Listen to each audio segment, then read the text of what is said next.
కాలం వెనక్కి వెళ్తే బాగుండు, నా కథ మళ్ళీ రాసుకుంటా. నాది ఒక ఒంటరి ప్రపంచం.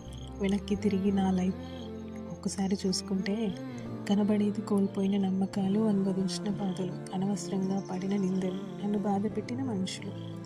అన్నీ నాతో ఉన్నట్టే ఉంటాయి, కానీ ఏది నాతో ఉండదు. ఎంత బెస్ట్ ఇచ్చినా పడిపోతూనే ఉంటా. గడిచిపోతున్న రోజులు, మారుతున్న సంవత్సరాలు నాకు నేర్పుతుంది ఒకటే: నథింగ్ ఈజ్ పర్మనెంట్. బాధలు చెప్పుకుంటే పోతుంది అంటారు కదా, మరి చెప్పుకోవడానికి పక్కన ఒక్కరైనా ఉండాలిగా.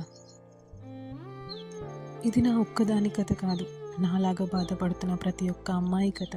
మీకు నచ్చుతుందని అనుకుంటున్నాను. నచ్చితే లైక్ చేసి సబ్స్క్రైబ్ చేసుకోవడం మర్చిపోవద్దు.